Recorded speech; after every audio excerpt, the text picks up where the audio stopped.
Call the meeting to order at 8:30 a.m. and welcome everyone. For the audience here this morning, the City of Glendora, that's where we live, utilizes a hybrid meeting format to allow for participation both in person and virtually. In consideration of others and the business conducted, please silence your phones and refrain from speaking unless recognized. This is a public meeting for the community of Glendora. We appreciate and respect your participation here. We will now conduct an oral roll call. Sorry about that. So thank you. At this time, I would like to conduct an oral roll call and request that each member respond with present when their name is called. Board Member Jarvis? Present. Board Member Snyder is absent. Vice Chair Davis? Present. Chair Klingler? Present. Let the record show 3 members are present. Thank you. Kathy, can you lead us in the Pledge of Allegiance?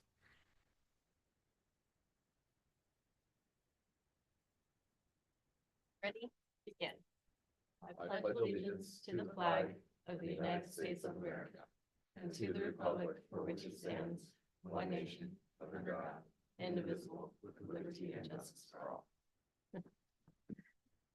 Very close. Very close to the flag. Does anyone wish to reorder or add to the agenda? Okay, I will now open the public comment period and invite members of the public to address the legislative body. Speakers are limited to 3 minutes, speaking once on both on and off agenda items. Please fill out a speaker card and submit it to the recording admin before the close of the public comment period. If you're participating via Zoom, select the raise hand icon before the close of the public comment period. Do we have anyone on Zoom? We don't have anybody on Zoom. Cool. Any public comment cards? None. Great. All right. I will now close the public comment period and invite reports from each board member.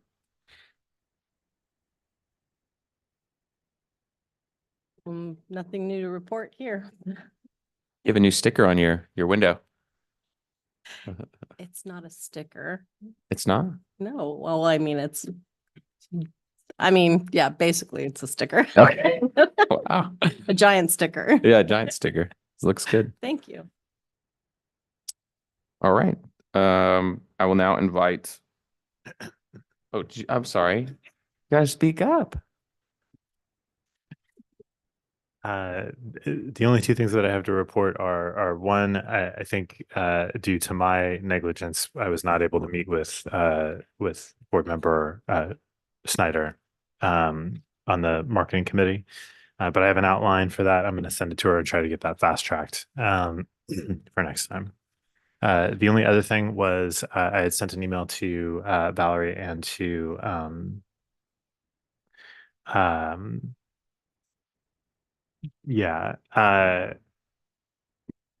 sorry.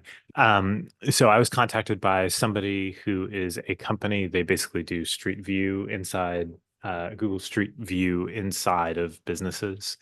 And so I had contact with this person once before and basically worked out a deal where they would give downtown businesses a discount on the service. I think it's like $400 or $500. They go in, they take pictures, like kind of 360-degree view of the inside of the business, and then that goes into Google Street View so that you can walk in, technically, like sort of virtually walk into a business and look around, and then they get to keep all of those. So I've asked, I sent it to Megan as well, and asked if she could include that in the next newsletter to bid businesses. So we'll see what happens with that. I think that's it. All right. And I'll invite reports from Community Development Director Jeff Kugel and Economic Development and Housing Manager Valerie Velasquez. All right, good morning. So just to give you a couple updates, one in your packet today, you'll see that there is not a financial update. We've transferred over to a new system, still kind of working through some of the kinks. So hopefully we'll have that resolved and have an update for you next month, but everything is going as it should. There's no big surprises. Pretty much you're within your budget. We don't have final numbers on Wine Walk yet either, so we'll have that we'll have that review on the next report as well. So that is missing. That's the reason why. We are also working, well, Alicia's working on taking a look at the outdoor dining again. As you know, we went ahead and council put together, we amended the city's ordinance to go ahead and include the outdoor dining, and we set a fee for it, and it was somewhat of a initial fee just to kind of see how much these are actually going to cost the city. And so she's taking a look at what that cost is, also taking a look at additional maintenance that might be required as food is falling through the cracks. We want to make sure that we keep them nice and clean underneath. So additional power washing. So she's taking a look at that. We probably will bring that to the bid at some point, as well as to council in the event that we do need to increase the fees. So we're just keeping you guys apprised in case anybody asks you about that. And then I also wanted to let you know, we did go ahead and put the social media update now to be on the special items. Talked to city clerk afterwards, and since we were having her speak at public comment, we felt it's more appropriate to put her into special items. So we'll have her there from now on. Unfortunately, because this wasn't a regular thing before, she had a conflict for today, but I spoke with her and she will be attending for the future meetings. So wanted to do that. And then also you see a new face in the audience. I'll just go ahead and let you know. This is Chantal. Chantal recently joined the Economic Development Division. So we'll eventually get her up here to give some kind of report so she can get to know you and maybe work with you guys as well. So that is my update. Welcome. Okay, Jeff? I don't have any reports today. All right. Event and communications coordinator update. Megan is not here. Is she? You skipped Joe. Oh, I skipped Joe. Joe, He's at I'm the s- bottom of I'm the so page. sorry, Joe. Page 2. I will invite President, CEO of the Glendora Chamber of Commerce, Joe, the legend, Cena, to report. The legend, Yeah, do you have a nickname? Joe. Okay. Joe's my nickname. right. Well, I used Noted. to, but I can't say it in public. Okay. Thank you very much for letting me to speak. As mentioned, I'm Joe. I'm the president and CEO of the chamber, and I'm proud to be in front of you today. There's a lot going on at the chamber. It's kind of one of our busy times of the year between now and June. Besides getting ready for the car show now in August, which that'll be coming up here before we know it. As we do every month, we have our legislative meeting this afternoon, 12 o'clock, America's Christian Credit Union. We're going to talk about a number of bills that are being worked through our state legislature and even Congress on different rules, that most of the ones we're looking at kind of hurt things, but like a lot do. And then there's some that are good too.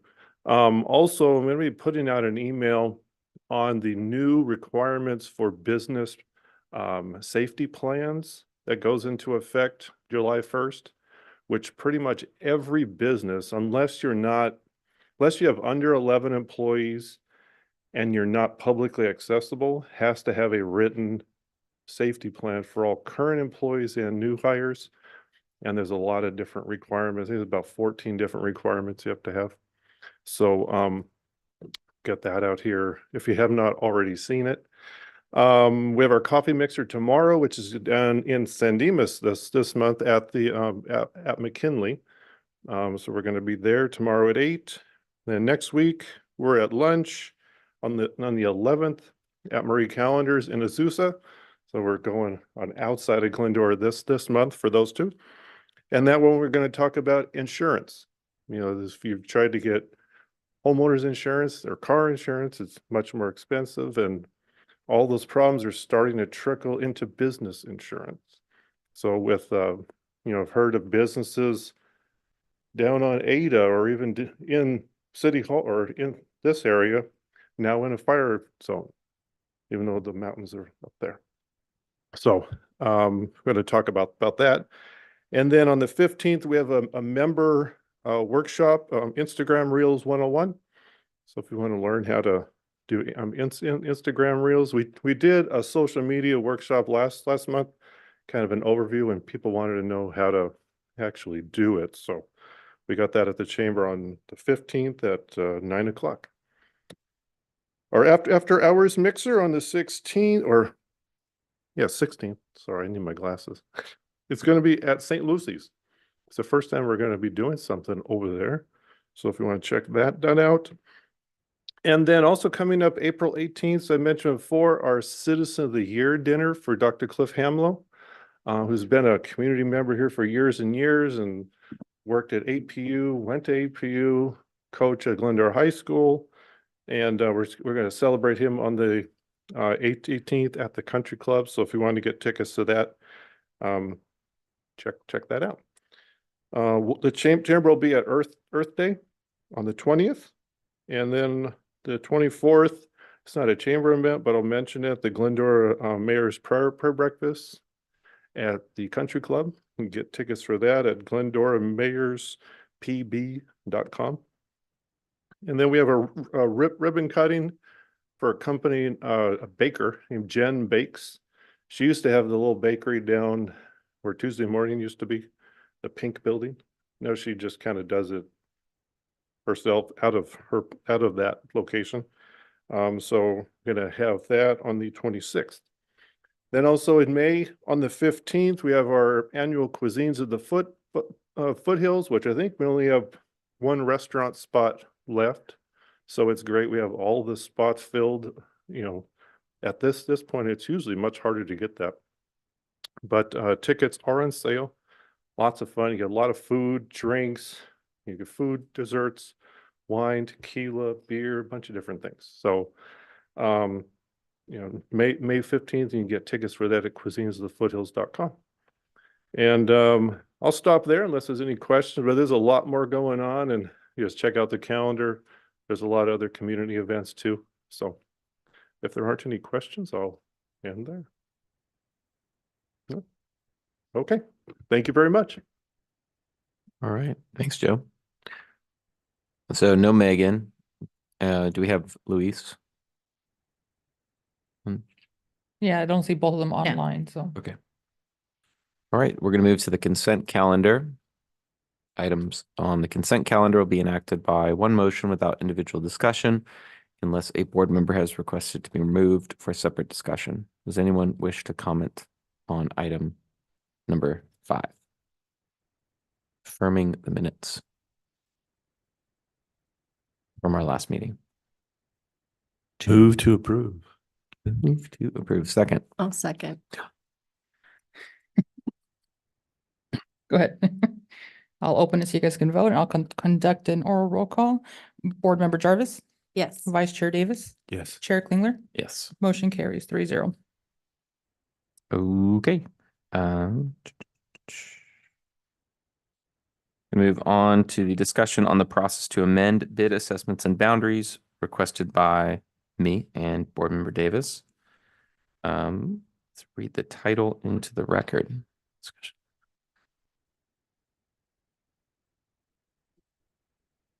I did, right? Okay. Okay, then I'll invite Valerie Velasquez to report. Thank you. Okay, so as you noted, this was something that was brought up at the last meeting. And so just to give a quick background on the BID, it was established in 2009 under the Parking and Business Improvement Area Law of 1989. The bid does have defined boundaries. They have not been changed since the BID was established in 1989. And there is an adopted assessment methodology, which we'll go over a little later. That has changed once. It was reduced effectively in 2015 after a number of businesses during the annual renewal process had expressed their dissatisfaction with some of the benefits they were receiving and didn't feel like they lined up with the assessment they were paying. So effective in 2015, some of the bids had their assessments reduced. So they've never been increased. The total amount of the assessment initially when the bid was established was about $80,000. That's about how much revenue the BID was collecting. Once the reduction went in place, it's been averaging about $52,000. So there was a reduction of about $30,000 in 2015. So the state law and Glendora Municipal Code requires an annual plan, which we presented to you annually. We did that last month. In there, it is going to include the budget, which is all of the revenue, all of the expenditures, as well as the boundaries and how those assessments are calculated. It's something that it needs to be done every year in order for the assessments to be renewed. And it is subject to a protest vote where businesses can come and they can vote against it. And in the event more than 50% of weighed votes are collected, then the council cannot go ahead and renew assessments for the following year. At all. Is At that- all, is that's that- correct. it's like You a- can utilize funds that you have already. If you guys do have some funds in reserves. So just so that I understand, if theoretically, if we decided to expand the boundaries of the bid and it went to a vote and the people came in and said, and 50% said we reject this plan, we'd have no plan after My that? understanding is council has the option to, and Jeff, you could correct me, but my understanding is council has the option to restrict that portion. So I believe they can do that if we see that the protest vote is defined in a narrow area. They can go ahead and exclude that. I believe I've read that in the ordinance before, the resolution. Yeah, we'd have to look and see how that would play out. If part of the annual plan was to expand the bid and increase the assessments, I think what the protest vote is about the annual plan. So if that was rejected, then nothing, I think that's correct. Got it. But we'd have to Yeah. double check and make sure. There's two public meetings and that gives an opportunity for people Yeah. to come and give their testimony whether or not they're against it. And if that's what they're hearing, and then maybe council can distinguish. But if it's just a protest, then council may not know exactly who is. So we can look into that further. But in 2014, I think it was 2014 or 2015, the vote came in very close. And if that would have succeeded, the protest vote was nearly 50%. So if that would have succeeded, then the BID wouldn't have been able to collect any assessments. But what was done, even though the assessments were reduced, there were a number of and I think that's what happened. So maybe this is what could happen. The city or the BID reduced the assessments and those who were assessed, and it was enough to at least to get it to the protest vote, not to totally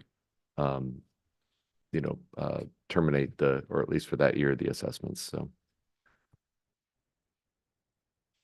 And I'm just going to make a statement because I'm getting looked at. Let me finish my presentation I'm first. so sorry. And then ask questions, only because city clerk has to make minutes and then this complicates everything. Okay. But I have no problem answering questions. Okay, so there is a schedule for this renewal. We start in February with the budget, and I'm going through this because this is all gonna tie into how you can amend your boundaries and your assessments. But we start in February with the budget, and then we come back in March with the annual plan, which we forward to city council. They then go ahead and approve it and adopt it, and they adopt that resolution of intent to levy. And then we want to make sure that everybody is aware and notified. So then the resolution is mailed out to everyone as well as published in the newspaper. And then we have 2 consecutive public hearings in May. So as I mentioned, the first one is really just an opportunity for those that are affected to come and express what their problem or whatever concerns they have with the annual plan, whether it be the boundaries or the assessments or the activity. Maybe they're against some of the events that we have planned or any way we're spending the money. The businesses have the opportunity to come and express what their concern is within the annual plan. At the first or the second hearing as well, but in the second meeting, that is when those votes are tabulated. So as I move forward, I point out this schedule because if any changes are going to be proposed to the boundaries or assessments, we would need to know that information by February, and you would want to have conducted all of your research and outreach prior to that date. And really that means January because we have to have the report to you in February. So we need to have it all collected. Let's just say by the end of the year. So we're all very familiar. These are the existing boundaries up to the north at Bennett, primarily down to Foothill with the shopping center just to the west of us, which does not collect or has not assessed any assessments for the bid, and to the east at Vista Bonita and to the west at Vermont. So I also will just say that how we currently assess businesses, there's a set methodology that is within your annual plan. That is not set by state law or the city. It is just something that that fits the needs for this BID. In general, you want the assessments plus any other planned revenue that you know you can collect is going to be enough to fund the activity that you plan for the year. And that amount that each business pays should be proportional to the benefits that they received. So you can go ahead and change them and come up with your own methodology. Just have to make sure that it's something that everyone can, or majority can buy off on. When we did do a survey back in 22 of the BIDs, we did ask whether or not the businesses felt that their assessments were proportional to the benefits that they received. About 32% felt that they receive more benefit than what they pay. So you could theoretically say that they wouldn't have an issue having their assessments increased. How much, we don't know, but they did feel that they were getting a good value for what they paid. About 30% felt that it was equal, so it balanced out. The benefit they received was equal to the assessment received. And 39% felt that the assessment was too high for the benefit received. And whether or not this plays into part, but we can also say that a lot of the businesses were still recouping from COVID, and we didn't have any activity in those preceding years, so that may have skewed the results just a bit. Just wanted to take a look at the assessment methodology that we are currently using. Even though this is not the required way, this is how we currently do it. There are 3 components. Each one can be $200. So if you're a primary business, you're going to pay $200. So it goes by primary business, whether you're primary or secondary, what category you are in. Are you a retailer or are you a service or an office type business, and then your location. And the maximum you can be charged for any one business is going to be $600. And there are reductions built in depending on if you're a secondary business, if you're on the second story, or if you're in the back of Glendora, you're not forward facing. So it's between $200 and $600. And then there are some that are at 0. And those are for those on the side streets. The ones across the street, residential buildings are not assessed. And that's basically the methodology that is adopted here. And also secondary businesses, I'm sorry, those are 100. So those are on their own as well. So if you wanted to go ahead and amend the boundaries and assessments, you're going to want to make sure you have buy-in from both the existing businesses if you're going to change the assessment amount. And any business, if you want to expand the boundaries, you want to reach out to those businesses that are going to be brought into the bid. You'll want to make sure you have buy-in from everyone, or at least 50%. That's going to take a considerable amount of time and work. So I would recommend that there is a committee formed to do this and break out that work, talk to people. Ideally, it would be great to have 2 bid members. If not, if there was one of you that felt passionate about this and knew that there were other people you can bring in to help you, that would be an option as well. But you would want to gauge the satisfaction level with your businesses and see how satisfied they are. Maybe ask what could be added that is not there. And if you're going to add additional events and activities, then you'll have to factor that into the additional expense and what kind of a benefit or assessment how much you can increase it to cover that. And the same with the boundary adjustment. When you're talking to new businesses, do they want to join the bid? What kind of activity do we have now that would benefit them? Or again, are you going to have to add new activity, new expenses to give them a benefit that would make them amenable to paying an assessment with the bid? So just a summary, the boundaries and assessments can be adjusted. You can do them individually. You can just increase assessments, or you can choose to both increase and expand, or you can choose just to expand the boundaries. The adjustments would need to occur with the annual renewal process, so you'll want to start early in doing that. The businesses in the expansion area should want to be included in the BID. And again, there's no set right way or required formula to establish assessments. You just want to make sure that they are able to cover expenditures and that businesses will, that the assessment is proportional to the benefit they received. Research is required and you'll want to start early so we can have the conclusion available in January. And with that, I'm open to asking any answering any questions. This is just a receive and file informational for the board.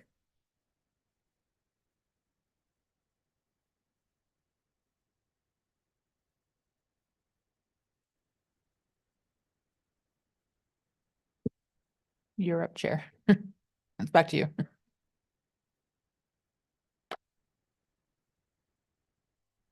You guys have any questions or comments?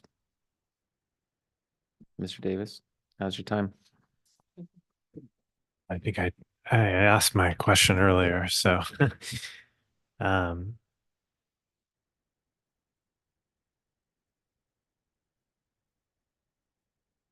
yeah. Is this just questions, or is this where we now sort of have an You open can just discussion? open and discuss. If you don't have questions for me, you can maybe pose them towards your board members. If you want to gauge what they're thinking, you can do that. Yeah, I think that just watching what we've been able to do with social media over the last year causes me to think that there are now actual real ongoing benefits for the bid businesses to be a part of this. Not only the major events that we do, but all of the things that are ongoing. And I think that the question is whether or not we think that there is a case to be made for either for increasing assessments for businesses that like potentially changing the tiers to be services oriented, like what you get for this assessment level, and whether expanding the bid to include some of the businesses that are on Vermont and potentially even there could be other ways of figuring out what those boundaries are, but to include other businesses into it. And the example for this is like more suites, for example. Could we once we do all this research, theoretically go to a business like that and say, hey, for $600, $800, $1,000 a year, you could then receive these benefits: social media promotion and event inclusion and all of these things. And would that be something that a business like that would see as being a benefit, an optional benefit? So that I think that's sort of the thing that we would all need to decide is worth it, and then to go do all of this research and find out whether or not now that we have these things in place, whether or not the businesses would agree with that and have it be potentially an optional thing for them. And if I can, just to go along with your point with the additional activity that has been brought on in the last couple of years, as a reminder, that is possible because we are utilizing funds that you have in your reserve balance. And I think that's one of the reasons you asked for this request. So unless you're able to increase the revenue that you're collecting, whether it's from more, event revenue or assessments, the additional expenses we're paying are non-sustainable because we're over budget. And that was something actually that council did ask about at the meeting when we presented the annual plan. They did have a little concern with the fact that we were over budget, and we said, well, we have the funding available. They want to do something new. I did mention that you requested to have a discussion on the increased assessments because they were concerned about the over budget, the unbudgeted. One of the things you might consider, at least as a first step, in terms of is looking at the existing boundaries of the BID and possibly revisiting some of those areas and businesses that were in 2015 excluded, saying, kind of going back to them saying, hey, how would you, if you we have these additional programs through social media, et cetera, what do you think about, being a full part of the bid again? It's been almost 10 years since, those businesses said, hey, we don't really feel like we're getting any benefit. Maybe we go back to some of those, including businesses on Vermont that are now excluded, as well as the entire shopping center at the southwest corner of Foothill. Any businesses on Foothill were excluded there. So there were a bunch of exceptions made for the businesses who felt at the time that they weren't getting benefits. So maybe as a first step, it'd be revisiting those businesses and saying, hey, because that could be an adjustment to, we can, and maybe we could even bring back to kind of compare as a discussion point, compare what businesses were paying and who was paying before 2015 from 2009 to 15, and then compare that to now. So individually, Valerie is right. It is a difference there. The assessments were collecting about $80,000 a year before that time. Now it's about 50. So that was the financial impact, but maybe looking at, these are what businesses who were paying, and maybe revisiting those businesses as a start. Just an idea. Yeah, and I think with you being as one of those businesses on a side street and just sharing your experience with having the opportunity now to set up on the street, and maybe that's something that we do for those businesses so that they feel, okay, well, for $200, is it worth me being able to come out on the street, 4 times a year and get all of this exposure as well as social media? Well, I think you can say yes, and you can share that experience. So it's nice for you to be able to play that role. Yeah, absolutely. And I think there's plenty of examples of businesses that are on the periphery of the bid boundary that could benefit from this. At least if somebody came to me and said, would you like social media promotion and a table to, 4 times a year on the avenue and all of these things for between $200 and $600? I mean, I feel like that's a pretty good deal. But I'm curious, like, Kathy, what do you think is the cost benefit to you for these kinds of things? Well, I mean, I have a business on the avenue, so I'm like, for me, being a retail spot especially, it benefits me. I feel like just like being included in the holiday stroll or being open during the holiday stroll, the money that I spend in assessments, I make up that one night, so for me, there's definitely a benefit. I mean, I don't know how how a gym benefits from that. But, it's just exposure. Yeah. Like the wine walk, Halloween walk. I mean, have people holiday stuff. have people signed up saying, well, because they saw you at a Halloween walk saying, Yeah. oh yeah. Yeah. Okay. And social media promotion, do you feel like do you have a tangible sense that Glendora Village Instagram account is featuring you? I mean, they are featuring you. I can't speak to that. Okay. Yeah. I think if we're going to rock the boat with people, it would almost, if we were going to shift from doing events that were like, hey, we just kind of do this for the whole downtown Glendora to we only do these events for the businesses that are paying, it'd probably require a reorienting of the type of events that we do. So right now it's like, everybody's kind of included. Everybody benefits from the wine walk. I mean, there are multiple businesses that just kind of open their doors on the night of the wine walk, and people probably walked in that weren't necessarily even in the wine walk or in the bid, which is fine.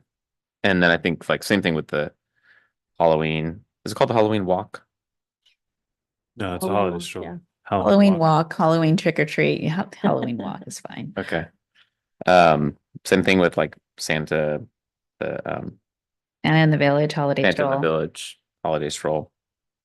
Those events would be tough to disclude the opt-outers. Like if we allow people to opt out. And we don't allow anybody to opt out on the village. Yeah. Isn't that what we're talking about though?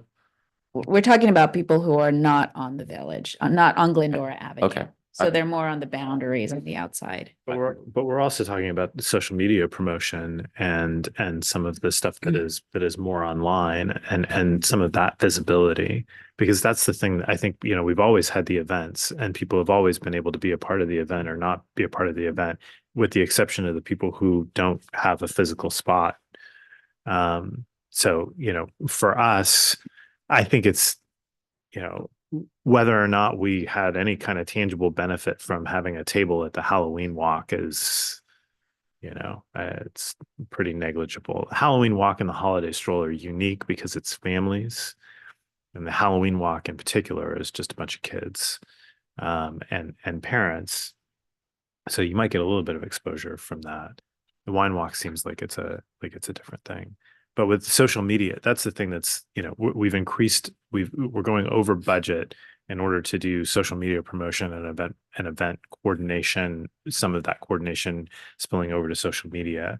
And so I think the thing that I primarily want to figure out is whether or not making a case for the value of that, would that bring more people into the bid or make them more willing to pay an assessment that essentially, okay, if you pay this per year, then you get access to these additional services is the thing that I think is probably going to be one of the bigger questions. So, as far as media promotion, I mean, does your business do media promotion on its own? No. Okay. Well, So we're not a great example of that as it is, because we don't do advertising locally. And most of our what we do is kind of more national anyway. And that may be true of others as well. But you know, taking the more suites or the Art Academy at First Christian Church as examples, would they pay $200 to $600, you know, for access to that ongoing social media promotion? I personally think there would be a benefit to that, but I don't know. We'd have to talk to them. well, there's a lot of businesses to cover for our social media. Usually we only get maybe 1 or 2 spots a year for your business. I mean, would that be worth it for you as social media wise? Because like otherwise, most businesses advertise for themselves over social media. And the thing with doing events and things, you'd have to bring. So when we have events on the street, you being on the outskirts of the street would have to bring a presence onto the street for an event. So would that be worth it to you also? I mean, a lot of businesses, it's hard for a lot of businesses to do that. Since we're on the street already, all we have to do is open our doors. You have to physically, you know, come to the event. And I think that's kind of why we, you know, like, if they want to be included, like, we haven't really had a huge outreach of businesses on the outskirts, right? That like want to be included, maybe 1 or 2. Really, I think until recently really haven't been making an effort to reach out to them because they do pay $0. So I think we would have to make a more of an effort to bring them in and invite them to participate in. I think a lot of it is like they benefit just being close to the village, you know, like it's easy access. You know, they have, you know, if there's parking nearby or they're walking around or they're going to someplace close, you know, they find other businesses that are close by. I mean, Yeah, I think we'd have to talk to them and see whether or not there's a benefit for them to. I mean, right now it's like if more suites, and I hate to continue to use the example of them to call them out, but you know, if they post something on Instagram, and I don't know whether or not Louise would pick that up and repost it on Glendora Village right now, just because they're a business in the area. But if we had this more well-defined, then potentially, you know, if you post something on Instagram, you know that it's going to be reposted. Or if they post something on Instagram, not they always. know. But that's I think if it were more structured that way, or, you know, we're gonna have this conversation about the farmers market. Like, what if your bid membership got you an automatic spot in the farmer's market, or an automatic spot at the Halloween walk or the wine walk or whatever it was. And so we could say, here are the 5, 6 tangible benefits at this level of bid membership and at this level of bid membership. And then it was more of a business case for them. So I guess we'll have to continue to talk about it, and form a committee and do the research and go talk to people and find out. So, okay. All right. Request a motion. I'll move to approve. I'll second. I'm sorry, can I just get clarification? Did you just receive and file, or did? File, sorry. Okay, so there's no action taken, correct? Okay. So I'll conduct an oral roll call. Board Member Davis. Oh, sorry, I'm backwards here. Board Member Jarvis, Yes. Vice Chair Davis. Yes. Chair Klingler. Yes. Motion carries 3-0. Okay, moving on to item number 7, discussion on a boutique style farmers market in the Glendora Village. And I'll invite again Valerie Velasquez to report. All right, thank you. So again, this is an item that was brought back from last month. And we had a speaker come in public comment that kind of just brought this up. But in addition, I think farmers market has been something that has been discussed and brought up by people in the past. We have had previous markets in the Glendora Village. The last one occurred in 2013. It was located behind the parking lot where Matt is. So over behind Classic Coffee, behind the plaza, it was in a parking lot. At the time, the businesses didn't want to have competing vendors, and so they were somewhat specific and strict with what vendors could be present. He had about 13, and there was a minimum that 8 of them had to be farmers or some kind of a packaged food item, and 5 of them would be some kind of a craft or artisan kind of vendor. But they had to be sure they didn't compete with any of the businesses that were currently on the Glendora Village Avenue. So it was a pilot. It ran for a few months over that summer, and it maybe shortly into the fall, and it was eventually determined not to be feasible. I believe the organizer had difficulty getting vendors into the event. We didn't have it for very long, but there wasn't a lot of traction with attendance as well. So it was not sustainable. A lot of that had to do, I think, with the location. It was kind of in the back as well.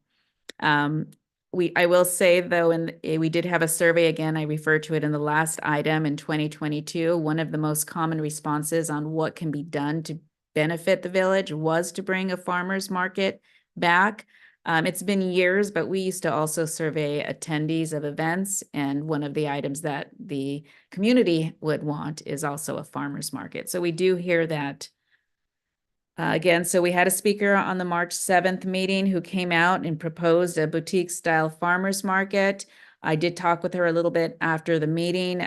She was proposing to do something on a Saturday morning or afternoon, or a Sunday as well. So Saturday or Sunday, if you chose Saturday, bring it even possibly into the evening. I will say this is information that she provided to me, but just with the city's procurement requirements, something like this, we would have to put it out to bid. I'll also mention that we got just perfect timing. We also got another person that reached out and wanted to propose a farmer's market. So we would, if the board would like to pursue this, we would put together a scope and have to put it out to a couple different providers. But the vendor mix that she provided was to have about 30 to 40% farmers market or packaged food. And when she uses this percentage, she's more talking about the size and the space as opposed to the actual number of vendors. So she'd have a handful of farmers or packaged foods, and it would just be the gross area as opposed to the number. And then the other 60 to 70% would be artisan, craft, or prepackaged. So she gave some examples of, charcuterie boards, sourdough bread bakers, jewelry, organic soaps, honeys, tumblers, home decor, freeze-dried candy, candles, just as a couple examples. There'd be no cost to the bid. She would charge the, I believe there would be a charge to the vendors that come, and that would be her intake for managing and bringing forward this. But again, we'll have to set aside the scope if you guys are interested and define what that is and put it out to bid. So there will be parameters for you guys to discuss, and you guys can ask questions, but do you want a farmer's market? Is there a date and time that would be preferable? Do you want it to be at a time where businesses are open so that the attendees can see the businesses? Or did you want it at a time where businesses are closed, so there's less of an impact with possible street closure or parking, or, just having people, additional people take away from their existing customers? Is there a location? Again, we had the last one in the back of a parking lot. It didn't really give a lot of exposure to the street. If we do a street closure, that's going to cost money. We would have to go to the city and see if they would help subsidize the cost. Right now, we don't know that information.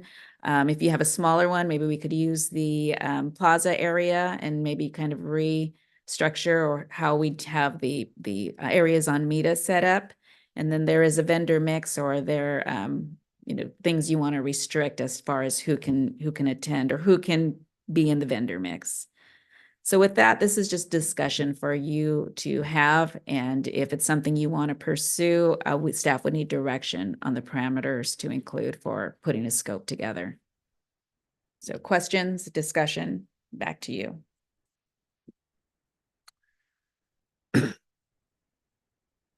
Yes, we need a farmer's market. Yeah, I know, I'm a pretty strong yes as well. If that's the first question we're going to answer. My main concern is the vendor mix. Every farmer's market I've ever been to, Pasadena, Claremont, Monrovia, when you walk around and you see where people gravitate towards, they mainly go to the fruit and vegetable vendors. And I think secondary to that, they're going to go to like the food cart style vendors. And you see very few people, as a general rule of thumb, at the craft vendors. So I don't think we'd have a very popular, successful farmers market if it was based towards crafts. And my assumption based on what I just saw there and then our conversation with her last meeting is that that's more her thing.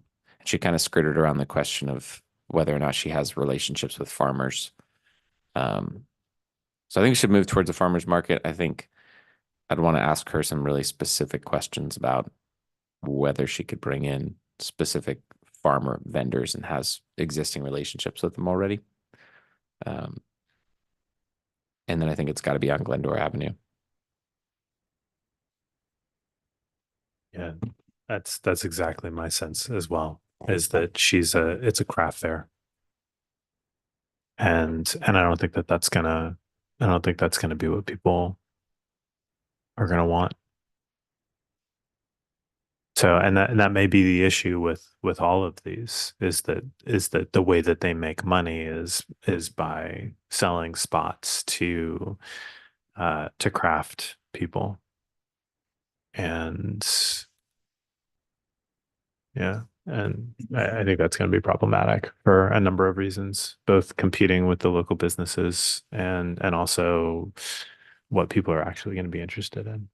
Was that the impression you got, Valerie? Was that it was more craft oriented as opposed to food? Yeah, well, she did give the breakdown. I think I put on that slide. I think she said 60 to 70% would be craft artisan type. And then she did say she did have a relationship with a couple vendors, but that's why I said it was really more just a couple of 2 or 3, and then they would have a larger area. But I think if I could go back here. So yes, so it would be a smaller amount. She said 30 to 40% farmers.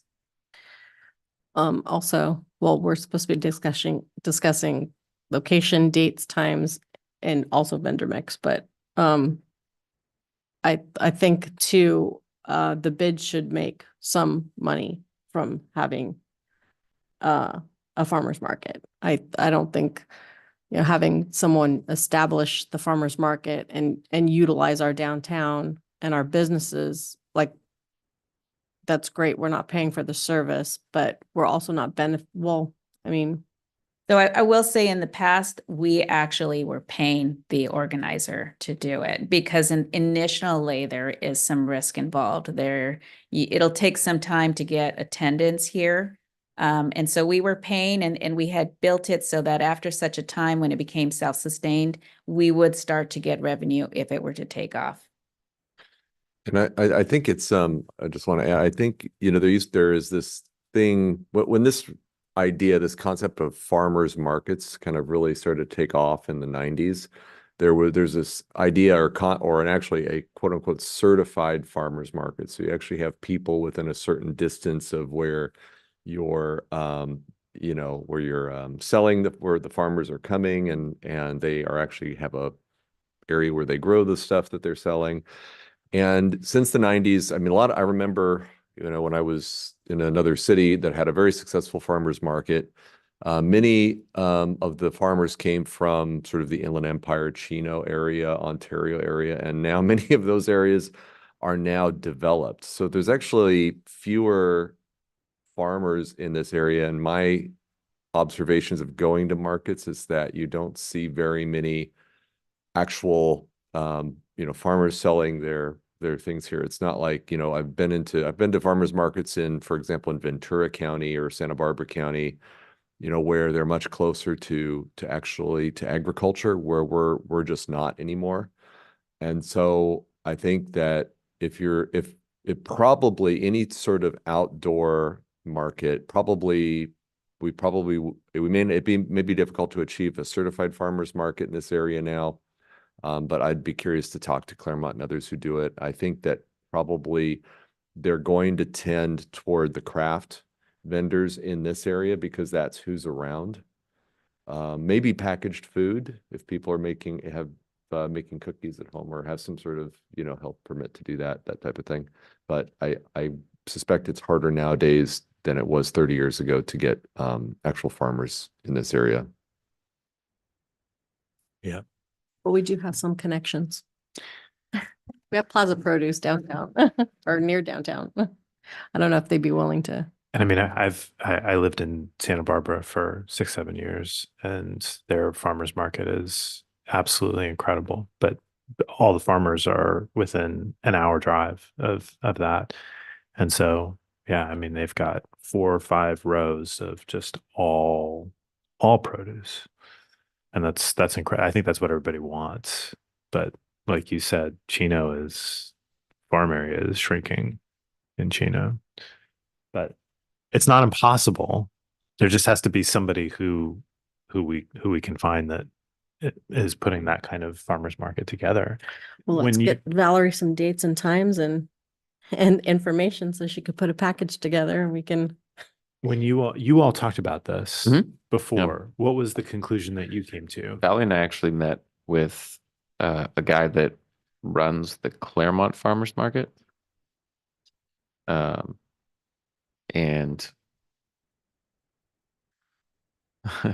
and he ended up just kind of going dark.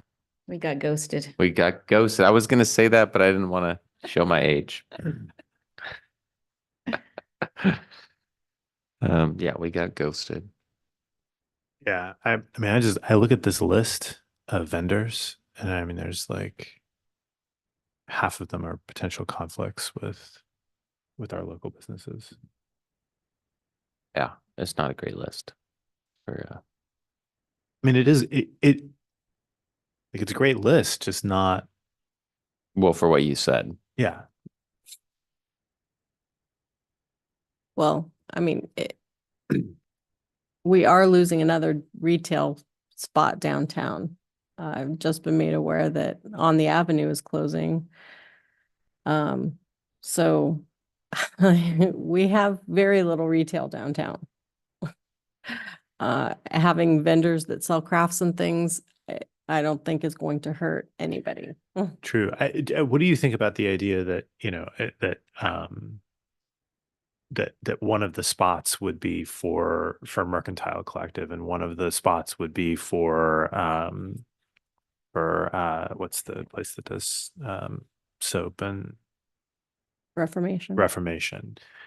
and what could the local businesses have the first right to have one of the booths? And It's an interesting idea. Or maybe we don't charge them. for Because their why would booth. why would you bring in somebody that makes custom hats when Mercantile Collective makes custom hats?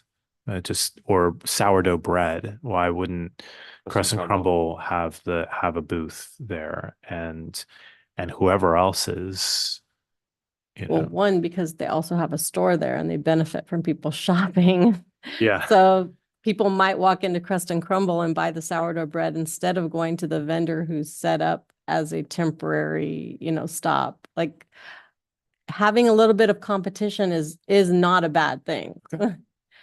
I don't think it's going to turn people away from the businesses that are on the street, or, the businesses are getting the benefit when we bring people downtown. So that you would want them to be open. Then you would want it to happen during a time when the businesses were open. Yeah, I mean, that would be preferable. I was thinking Sundays, but yeah, a lot of people are closed on Sundays. The street is pretty quiet. I mean, we even close early because there's not a whole lot of action. Right. We'd have to bring people downtown. But if we have it Saturday mornings or, in the evenings, Saturday evenings, something before some of the shops close, then. like school early out day, Thursday afternoon. That'd be tough. Maybe. Yeah. Okay. I gotta go at 9:30 this Yeah, I know. Okay. I knew I was going to be finishing this meeting. Unfortunately, if he leaves, we have to stop the meeting because we don't have a quorum. Oops. Yeah. So we'd have to. Okay. What are the action items for us for this then?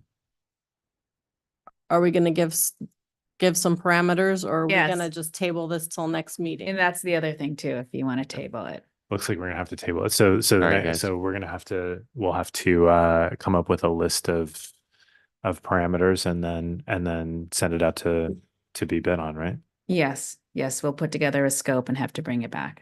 Yeah, we can continue the discussion to table it and continue the discussion to the next meeting. Okay.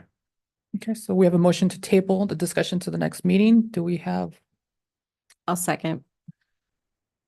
we need someone to motion first. Okay, I'll make the motion then to table the discussion till next meeting. Second. Second, perfect. Do an oral call vote.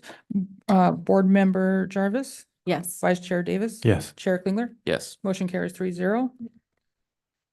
All right. Closing comments. Does anybody know what the Good Morning Glendora social media account is? Knock on door memes. I have no idea. Never heard of it. What is it?